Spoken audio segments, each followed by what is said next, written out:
Assalamualaikum warahmatullahi wabarakatuh. Oke, alhamdulillah pada pertemuan kali ini kita akan membahas tentang algoritma asosiasi. Apa itu sebenarnya algoritma asosiasi dan apa fungsinya sehingga kita perlu mempelajarinya itu bagaimana. Dan asosiasi ini merupakan salah satu bagian dari algoritma yang ada di dalam data mining. Nah, algoritma asosiasi ini digunakan untuk mengetahui hubungan antar barang yang dijual ya, nanti hubungan antar barang yang dijual atau hubungan antar item ya.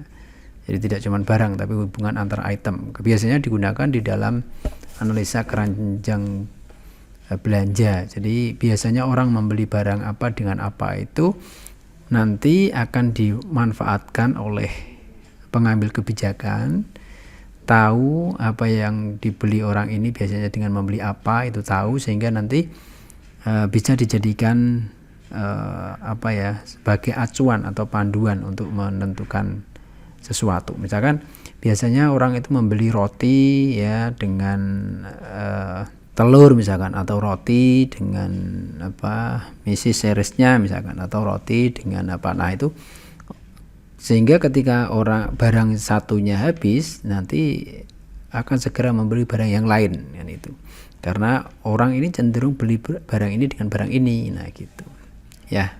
Oke, saya lanjutkan. Nah, ini algoritma asosiasi atau association rule namanya ya, adalah salah satu teknik utama prosedur dalam market based analysis, yaitu untuk mencari hubungan antar item dalam suatu dataset dan menampilkan dalam bentuk association rule ya, atau aturan asosiasi.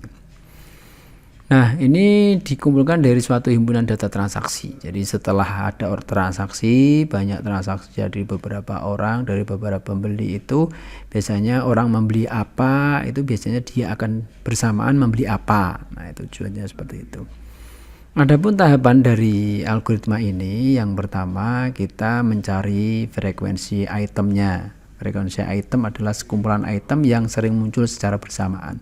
Jadi item apa dengan item apa itu yang sering muncul secara bersamaan, atau barang apa dengan barang apa itu yang sering muncul bersamaan, itu kita cari dulu. Kemudian mencari aturannya.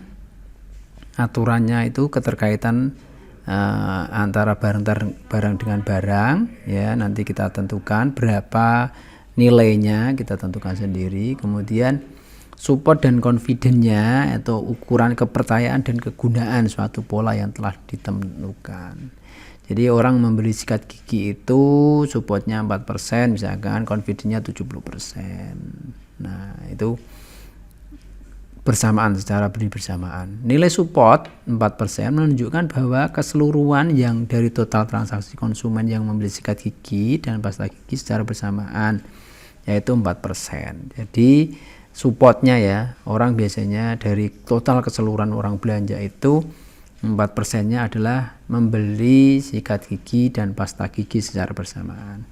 Sedangkan nilai confidence-nya adalah 70% menunjukkan bila konsumen membeli sikat gigi dan pasti membeli pasta gigi sebesar 70%. Jadi confidence-nya itu nilainya ketika orang membeli pasta gigi pasti dengan sikat gigi. Dari semua transaksi itu 70%-nya itu yang membeli sikat gigi pasti membeli pasta gigi. Nah, a priori adalah salah satu algoritma yang melakukan pencarian frekuensi item dengan menggunakan teknik algoritma asosiasi. Ini bertujuan untuk menemukan frekuensi atau item yang dijalankan. Nah, ini ilustrasinya, gambarannya. Jadi dari yang pertama 0 itu ada A dengan B, A, B, C, D, A dengan B. Nah, ini hubungan ini. Nah, hubungannya. Jadi ada yang tidak memenuhi syarat, nanti ada dipotong ya, nanti ada langkah-langkahnya. Nah, rumusnya, supportnya adalah jumlah transaksi mengandung nilai A, support itu ya. Misalkan support untuk orang beli pasta gigi dengan sikat gigi tadinya, supportnya orang yang beli pasta gigi itu A, jumlah transaksi yang mengandung nilai A dibagi total transaksi kemudian kali 100%. Rumus confidence-nya adalah jumlah transaksi yang mengandung A, B, C kemudian dibagi dengan jumlah transaksi yang mengandung A dan B kali 100%. Ya, proses utamanya, nah ini yang penting, proses utama di dalam data mining ya, khususnya algoritma a priori ini, yang pertama satu adalah penggabungan. Dilakukan dengan cara mengkombinasi item dengan item lain hingga tidak dapat terbentuk kombinasi lagi. Misalkan dalam satu transaksi ada jeruk, ada mangga, ada durian, ada pepaya dan sebagainya. Itu digabung-gabungkan, jeruk dengan durian, jeruk dengan mangga, jeruk dengan pepaya dengan durian, pepaya dengan mangga, pepaya dengan dan lain sebagainya ini itu. Kemudian setelah diketahui nilainya menyesuaikan atau sama dengan itu atau tidak, kalau tidak maka dipotong, ada proses priun atau pemangkasan ya. Nah, proses pemangkasan yaitu hasil dari item yang telah dikombinasikan kemudian dipangkas dengan menggunakan nilai yang namanya minimum support. Nah, ini ya pembentukan kandidat item K1, kemudian perhitungan support dari setiap kandidat, tentukan pola frekuensi, lalu tidak memenuhi maka diputus atau dihentikan atau dipotong gitu ya. Tahap pertama yaitu ini misalkan orang transaksi itu misalkan orang ketika ke Keraton Yogyakarta itu mesti ke Gembiraloka. Maksudnya gini. Rombongan pertama itu ada orang ke Keraton Yogyakarta, dia kemudian ke Gembiraloka, dia ke Parangtritis, dia ke Gua Cermai gitu ya. Ada rombongan yang cuman ke Keraton Yogyakarta, ada yang ke Keraton Yogyakarta ke Gembiraloka, ada yang ke Keraton Yogyakarta Parangtritis, Museum Benteng ya, ada yang ke Keraton Jakarta Museum Benteng, kemudian Keraton Jakarta Parangtritis. Nah, kita bisa melihat yang nomor 7, nomor 8, nomor 9 ini sama nomor 1 ini hampir sama ya. Kalau ke Keraton, ke Gembiraloka, ke Parangtritis, ya kan? Nah, ini nanti kita lihat. Oke, ID ya tadi 1, 2, 3. Keraton Jakarta oke, Gembiraloka oke, Parangtritis tidak, Museum Benteng Vredenburg itu tidak, Gua Cermai ya. Nah, ini dihubungkan. Nah, ternyata dari jumlah orang yang berkunjung atau rombongan tadi 10-nya semuanya dia ke Keraton Yogyakarta. Ternyata yang di Gembiraloka 5, yang Pantai Parangtritis 6. Nah, tapi itu sebenarnya jumlah itu tidak mempengaruhi sih sebenarnya. Nah, ini kita ketahui. Kita tadi langkah pertama tadi dikombinasikan antar item ya. Keraton Yogyakarta dengan Gembiraloka berapa? 5. Oke, kita lihat. Keraton Yogyakarta 1, 2 dengan Gembiraloka.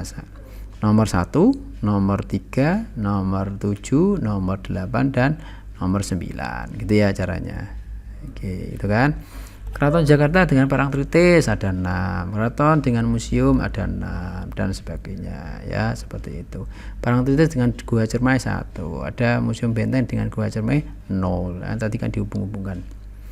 Kemudian tadi minimum supportnya ditentukan. Misalkan kita tentukan 30%. Berarti yang 30% digunakan, yang kurang dari 30% nanti dihapus. Jadi yang paling bawah ini ada Museum Benteng sama Gua Cermai ini 0% hapus. Parangtritis dengan Gua Cermai 1% dihapus atau 10 itu dihapus. Yang 20 juga dihapus. Ditinggal yang ini yang masih ya ini. Kemudian membuat kombinasi 3 item. Setelah itu kita hapus. Yang masih tinggal yang sebelah kanan itu, yang kiri itu kita hapus, yang tidak memenuhi 30%, tinggal yang sebelah kanan itu ada 30%, 50% dan sebagainya.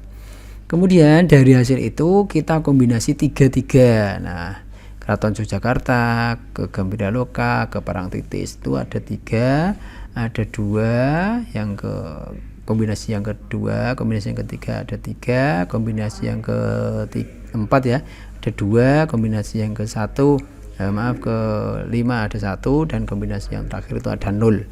Kalau nilainya tetap 30% maka tinggal yang kombinasi ke-1 dan ke-3 saja, yang lainnya dihapus ya kan, sehingga tinggal tadi 30%, tinggal ini ya 30% ya.